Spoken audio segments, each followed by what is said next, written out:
So this is part two. For anyone that missed the first part, um, go back and look at the video that's right before this one. And I'm gonna talk about one of the problems with Section 8. Okay, so Section 8 is a voucher program, and it helps my throat, low income families into housing. And based on your income determines how much help you get from the government, which is a good thing because everyone is entitled to have a safe place, a roof over their head, to be outside of the elements, the weather, the rain, whatever state you live in, might be the snow. I'm not in one of those states right now for snow, but a lot of rain and a lot of scorching sun. And it's good to a point. The problem is you're setting people up for failure. You're not getting to the root of the problem. And no, I don't expect a housing government program to deal with that stuff. But that's why there are nonprofits like mine that deals with that type of stuff. For anyone that doesn't know, my name is Sharon Parry. I'm the CEO and founder of Your Worth It Foundation. We're a housing advocacy group, and I am a low income housing strategist.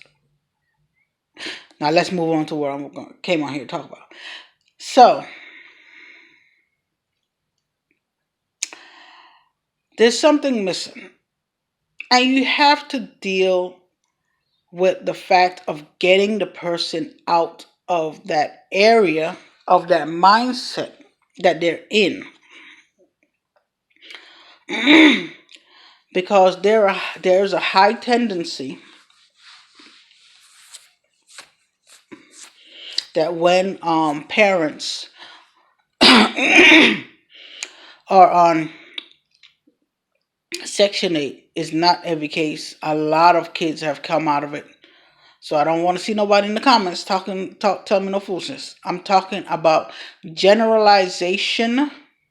I am talking about average. I'm not talking about individual person.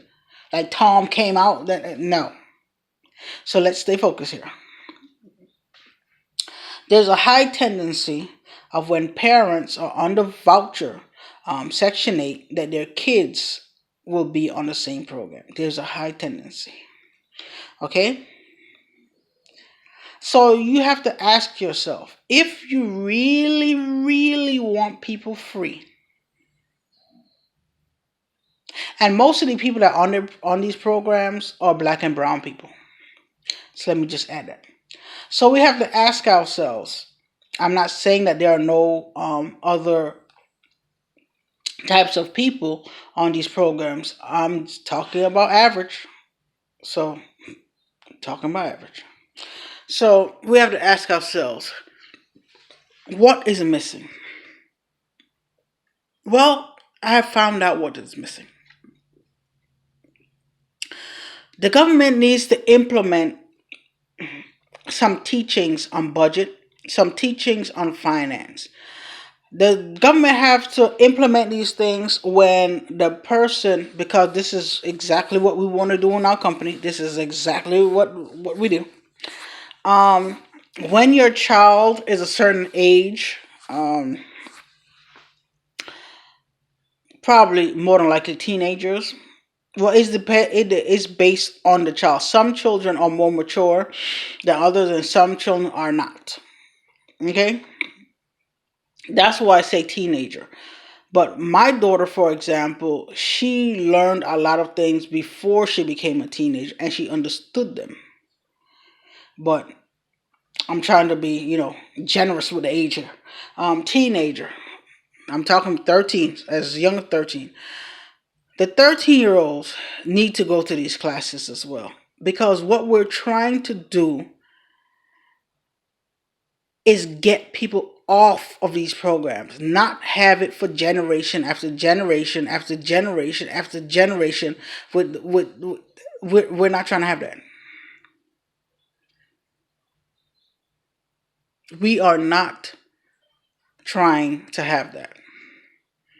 So what is missing is not only the teachings with the parent and the children that are teenagers,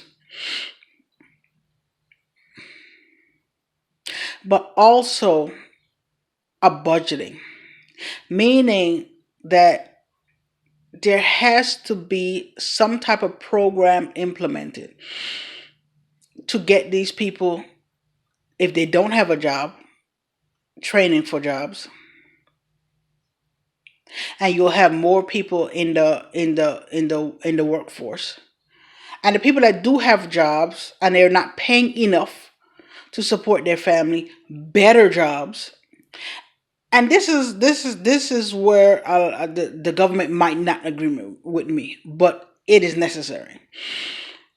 When the person job goes up $1, $2, they get a better job, $1, $2. Do not cut them off immediately. Do not cut them off immediately if they're abiding by the program, because the whole point of this is for them to do budget and understand finance so they can start to have a savings, because most of us do not have savings accounts. So there has to be someone that keeps track of these people. Of course, the government and housing will not do all of this. That's why nonprofits are here for. To keep track of this. Do not cut the person off immediately, because you're going to set the person back to exactly where they started. Now, if your plan was never to have the person really free, then your plan is working quite well. But if you really, really want to help families, it's got to change. It has got to change. I can no longer sit by and just watch this foolishness go on.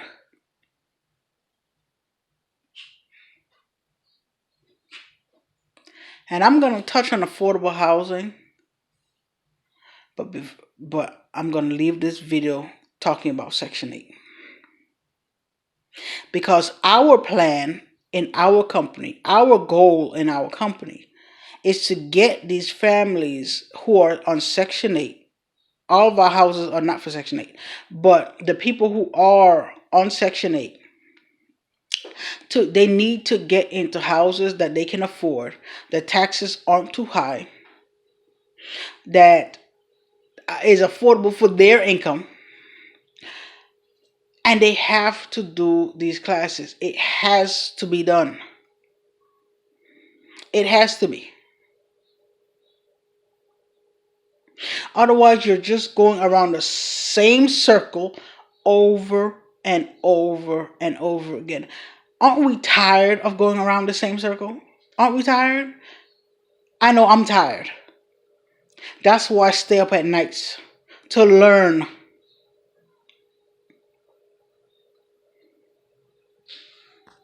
I thank God my mom was able to afford a home, because that was my mom's goal. Of course, we lost the home, and that's a whole nother story.